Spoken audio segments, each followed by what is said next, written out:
Tema: intersección. La solución de un sistema de dos ecuaciones lineales con dos incógnitas se puede visualizar como un punto. Ese punto representa la intersección entre dos líneas rectas trazadas en el plano. Es posible que la solución no exista si estas líneas no tienen ninguna intersección. Otro caso en el que no existe solución es si ambas ecuaciones son iguales. Eso significa que no existe un punto XY específico en el que se cruzan. De forma general podemos tener un sistema de ecuaciones lineales de n incógnitas. La solución de esos sistemas también representa un punto de intersección. El sistema suele expresarse con una matriz A de coeficientes y un vector C de constantes. Las incógnitas se agrupan en un vector X. La solución debe cumplir que la multiplicación de la matriz A y el vector X debe ser exactamente igual al vector C. En estos ejemplos se usa el método de Gauss-Jordan con pivoteo para buscar la solución. El caso específico en pantalla tiene una matriz A de 3 filas y 3 columnas. Esta se une al vector C para obtener una matriz M de 4 filas por 3 columnas. El método obtiene una solución a partir de la matriz M usando la eliminación gaussiana. La finalidad es que suficientes coeficientes de las filas más bajas sean 0. Esto es muy similar a despejar de forma tradicional. Antes de intentar eliminar coeficientes de un renglón es recomendable buscar el número más grande de la columna actual. En este caso en particular, el número más grande de la columna 0 es el 3. La razón para buscar este número es que es preferible que las primeras divisiones sean entre los números más grandes. Si resulta que el número más grande no se encuentra al principio de la columna, entonces hay que intercambiar los renglones para que el orden sea el deseado. En este caso, se han intercambiado los renglones 0 y 2 para que el número 3 se encuentre al principio de la columna. La eliminación como tal se trata de restar un renglón multiplicado por una fracción a otro. Lo que se busca es que uno de los coeficientes se vuelva 0. De esta forma las expresiones serán más fáciles de evaluar. Podemos ver en pantalla que el programa realiza la operación para eliminar un término de la fila 1. Para garantizar que el primer coeficiente del renglón 1 se vuelva 0, hay que asegurarse de restar ese mismo valor. Por lo tanto, la fracción que se busca es M10 sobre M00, igual a 2 sobre 3, igual a 0.6 periódico. Esta fracción se multiplica por cada elemento de la fila de arriba. Cada resultado se resta al elemento de la fila de abajo. En este caso se logra eliminar un coeficiente correctamente. La palomita verde marca el renglón que fue modificado. La eliminación de un coeficiente puede parecer compleja ya que tiene varios pasos. Pero una vez definido el procedimiento, solamente hay que aplicarlo varias veces. En este ejemplo, como hay 3 filas, será necesario eliminar un coeficiente del segundo renglón y 2 coeficientes del tercero. De esta forma se conseguirá una matriz escalonada.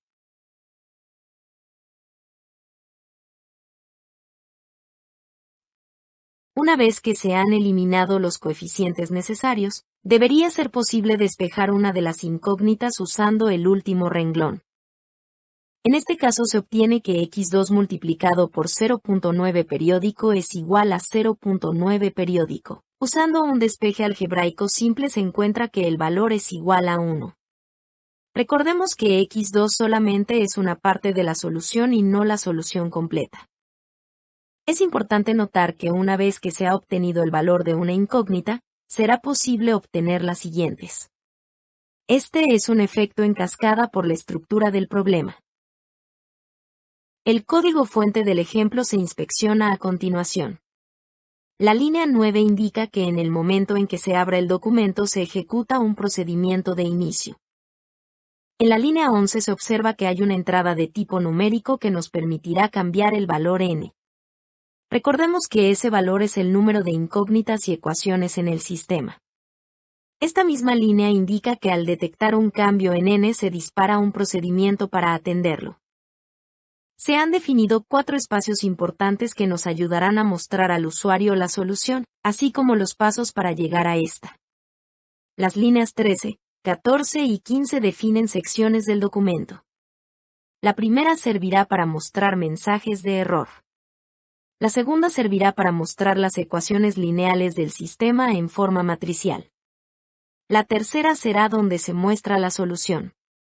En la línea 18 podemos notar un área de texto. Esta nos permitirá exponer de forma detallada los pasos que se siguieron para llegar a la solución. En esta ocasión se usa el modo estricto, como se indica en la línea 20. Esto servirá para detectar errores pequeños en la sintaxis que normalmente son ignorados. Ya que se está trabajando con listas y matrices, el código puede volverse relativamente complejo. Las líneas 21 a 25 se encargan de buscar los elementos del documento que se usarán. El procedimiento de inicio en la línea 26 únicamente se dedica a ejecutar otro procedimiento. Más adelante se revisa la forma en que se dibujan los elementos necesarios en pantalla. El procedimiento de cambio hace exactamente lo mismo que el de inicio. Sin embargo, se escribe así por claridad. La función de magnitud definida en la línea 32 ya se ha revisado con anterioridad. La entrada es una variable numérica x. Si x resulta ser menor que 0, significa que su valor es negativo. Por lo tanto, la magnitud es el mismo número, pero con el signo contrario. Si no se cumple la condición anterior, entonces x es un número positivo. Eso significa que su magnitud es igual al número sin modificación. Una función para limpiar se define en la línea 36. Esta función borra el texto que hay en la sección de errores. También se asegura de que no haya ningún contenido en el área de texto donde se muestran los pasos. La función para imprimir se define para recibir un texto. Este texto recibirá formato para agregarle un salto de línea. Una vez que el texto tiene el formato adecuado, pasará a ser parte del contenido de la lista de pasos. Lo siguiente es la función para borrar que está en la línea 43. Esta función es distinta a la de limpiar porque destruirá todo el contenido generado dinámicamente. Ese contenido se encontrará en las secciones de error, solución y ecuaciones. Más adelante, encontramos un procedimiento que servirá para crear un vector vacío con d componentes. La variable d se recibe como entrada. Se define una nueva lista simple llamada x mayúscula. Por medio de un ciclo se agregan varios ceros a x. Finalmente, se retorna el vector como resultado. La función para dibujar se define en la línea 53. Lo primero que se hace es ejecutar el procedimiento para borrar. Después hay que evaluar si el valor de n tiene lógica. Recordemos que es imposible que exista un sistema de menos de 2 incógnitas.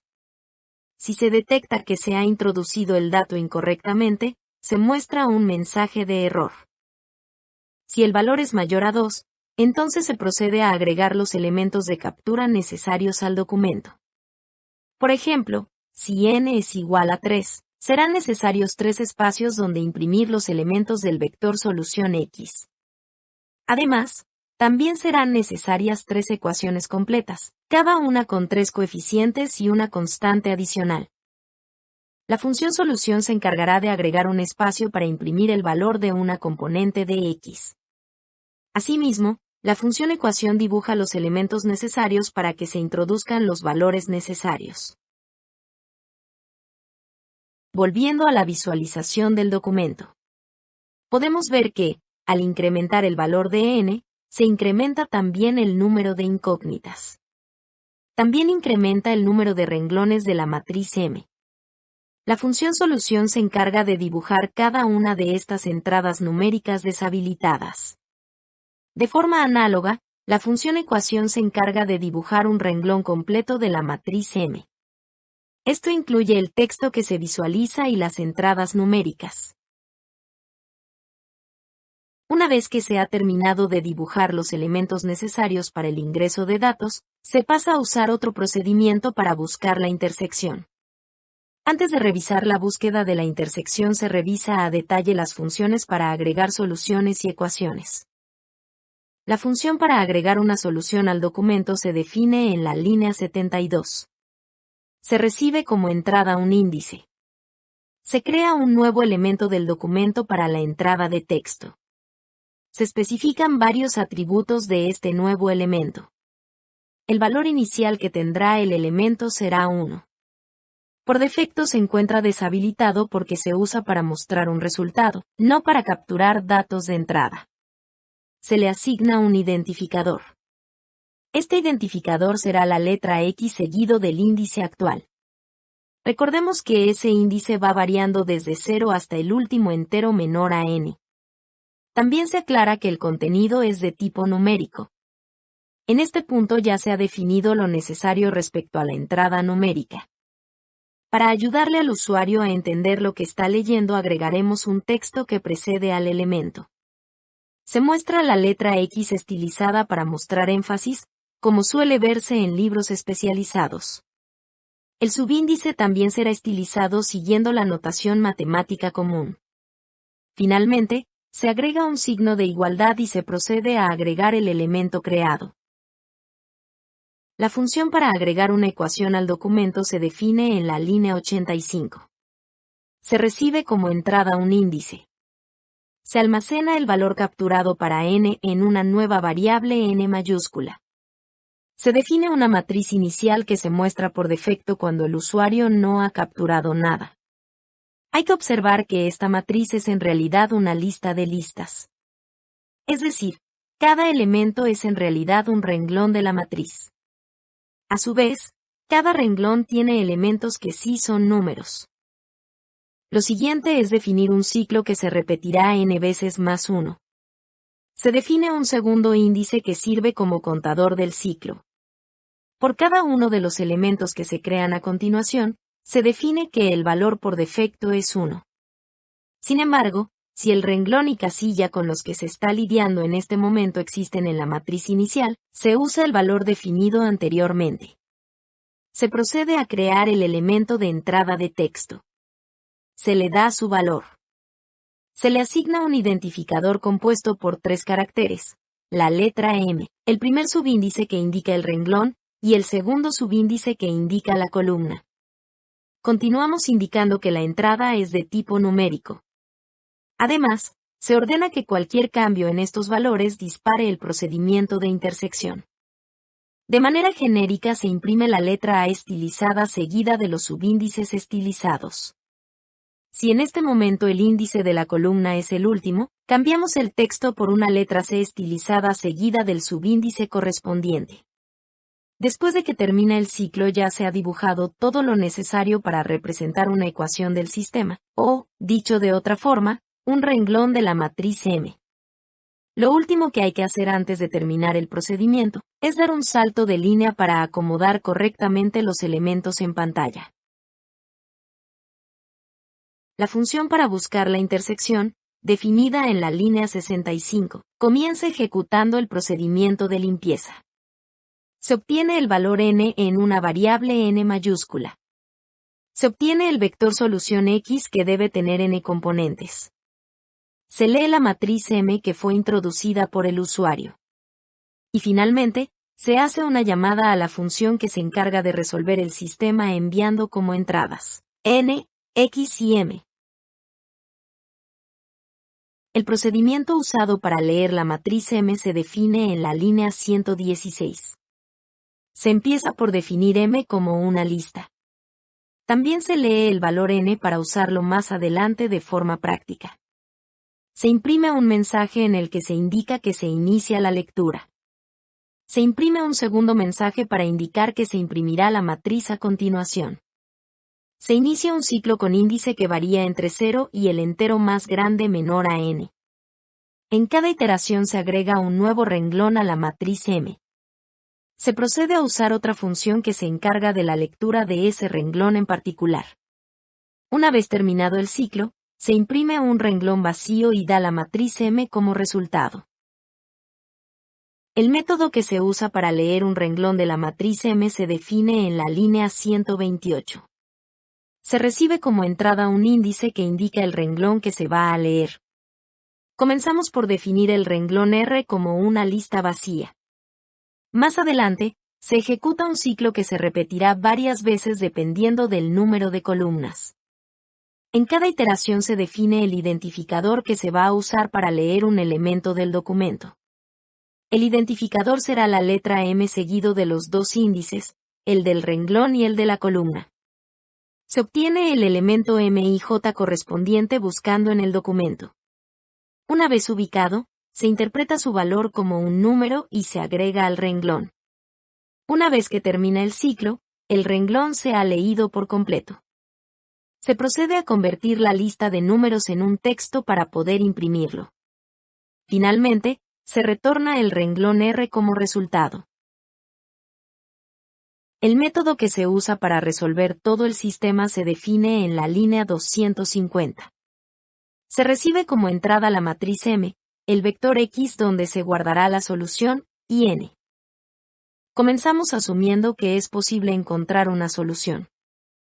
El primer bucle en el procedimiento sirve para variar el valor de la fila en la que se enfoca la atención. Es importante notar que el ciclo llega hasta la penúltima fila. Esto se debe a que se irán afectando las filas en pares.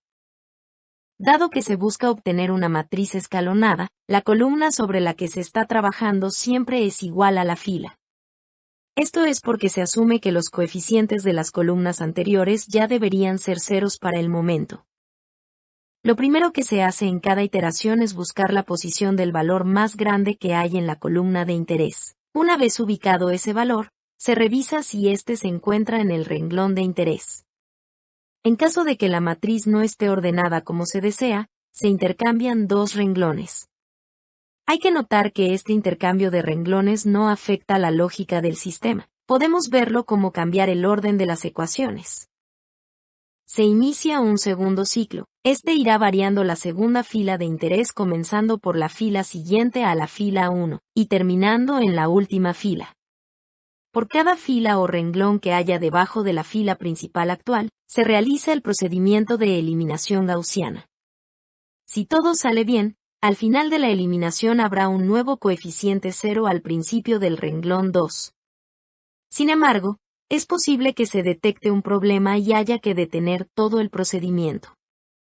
Una vez que terminan los dos bucles, la matriz M ya debe tener la forma escalonada. Se continúa con un tercer ciclo que irá recorriendo las filas en orden inverso. Por cada fila se irá despejando la ecuación correspondiente.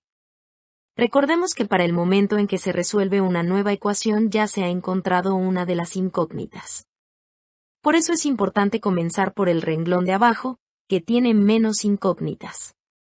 Puede suceder que al intentar despejar se detecte que no es posible obtener solución al sistema. En ese caso habrá que parar el procedimiento.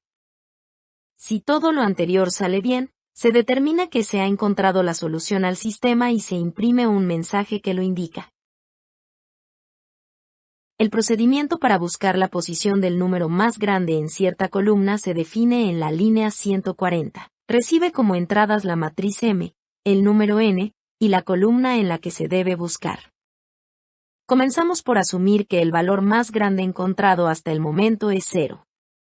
También se indica que la fila a partir de la que se buscará es igual a la columna. Recordemos que el objetivo es una matriz escalonada. Por lo tanto, no tiene caso buscar antes de la fila indicada, esa fila debe conservarse. La variable donde se almacena la posición del valor más grande se define fuera del ciclo. Esto es para poder entregarla como resultado una vez que termine. Se asume que la posición es la primera fila hasta que se encuentre que no es así. Se imprime un mensaje para indicar al usuario los pasos que siguió el programa en busca de una solución. Comienza un ciclo que va variando la fila, comenzando por la fila indicada hasta llegar a la última. Se lee el valor que hay en la matriz en la fila y columna indicados. Se verifica si la magnitud de ese valor es mayor al máximo encontrado hasta el momento. Si resulta ser cierto, este valor será el nuevo máximo y su posición se registra. Al terminar el ciclo, la posición del valor más grande en la columna es conocida. Se vuelve a leer ese valor de la matriz para imprimirlo en un mensaje. Recordemos que estos mensajes se imprimen con fines didácticos. Comienza un segundo ciclo que imprime la matriz renglón por renglón. Se imprime un emoticono apuntando el renglón en el cual se encontró el número más grande. La última línea de código se encarga de dar el resultado del procedimiento, la posición donde se encontró el número más grande de la columna. El procedimiento para intercambiar dos filas se define en la línea 169. Recibe como entradas la matriz M, el número n, y las dos filas que se van a intercambiar. Se imprime un mensaje que indica la intención del método. El trabajo se realiza por medio de un ciclo en el que se va variando la columna. En cada iteración se declara una variable temporal. Se almacena el valor que hay actualmente en la posición indicada por la fila 1 y la columna. El valor que se copió anteriormente se sobrescribe. Ahora esa celda contendrá lo que se ubica en esa misma columna, pero en la fila 2. Para terminar la iteración, se sobrescribe el valor almacenado temporalmente en la celda ubicada en la columna actual y la segunda fila. Cuando el bucle termina ya se han intercambiado los renglones por completo. Solamente para demostrarlo, se imprime la matriz renglón por renglón. Las filas que se intercambiaron son acompañadas por un emoticono con flechas en bucle. Será más fácil para el usuario entender lo que sucedió. El método de eliminación empieza en la línea 184. Comenzamos por indicar que la columna más pequeña que se usa en el proceso es igual a la primera fila. Recordemos que para este punto se espera que las columnas anteriores ya hayan pasado por el proceso de eliminación. Entonces, la columna anterior ya tiene coeficiente 0 y no debe tomarse en cuenta. Se imprime un mensaje que indica las intenciones del método. Se verifica si el primer valor de la fila es 0. Si esto es cierto, no es posible encontrar una solución al sistema de ecuaciones. La razón es que más adelante se esperaba poder dividir entre este valor para encontrar una fracción. Si el divisor es 0, la división es indeterminada. Si no se detecta el problema, se procede a obtener una fracción dividiendo los dos primeros valores de ambos renglones. Se inicia un ciclo que va recorriendo los valores del renglón hasta llegar al final. Se lee el valor que hay en el primer renglón en la posición actual. Se obtiene un sustraendo multiplicando la fracción por ese valor. Si actualmente el contador del ciclo se encuentra al principio del renglón, este sustraendo será igual al valor que hay al inicio del segundo renglón. En ese caso, el resultado de la resta es 0. Las restas que se hacen en las siguientes iteraciones sirven para que se preserve la relación que describe la ecuación. Al terminar el ciclo, se ha eliminado un término de la fila. Se imprime el resultado, indicando el renglón donde sucedió el cambio. Como resultado se da un valor verdadero para que continúe el procedimiento global. La última función que queda por revisar es la que despeja una de las incógnitas. Igual que en la función de eliminación, la primera columna que se va a revisar se recorre dependiendo de la fila actual. El procedimiento requiere hacer divisiones, por lo tanto, hay que revisar si el divisor es 0. Si el coeficiente es 0, no tiene caso continuar, no hay solución para el sistema. En caso contrario, se declara una variable donde se almacena el resultado de una serie de sumas. Este valor comienza siendo igual al último valor del renglón actual, el coeficiente que no se multiplica con ninguna incógnita. Antes de explicar el ciclo, hay que observar que cuando el renglón actual es el último, el ciclo se omite. Recordemos que el último renglón solamente tiene dos coeficientes. En ese caso, la incógnita es igual a la constante entre el coeficiente. Si el renglón no es el último, para este punto ya se ha despejado al menos una incógnita. Eso significa que podemos usar esos valores que ahora son conocidos para resolver esta ecuación. Habrá que restar a la constante del renglón cada uno de los coeficientes multiplicados por su valor de x correspondiente. Finalmente, se hace una división para despejar la incógnita que se está despejando actualmente. Además de imprimir mensajes para mostrar los pasos que se siguieron, se muestra el valor que se obtuvo recientemente como parte de la solución completa del sistema. La explicación anterior da una idea general de cómo usar el método de Gauss-Jordan modificado para usar pivote. Esta es una herramienta útil cuando se necesita solucionar sistemas de ecuaciones lineales con muchas incógnitas. O, cuando los coeficientes fraccionarios son difíciles de manejar de forma manual.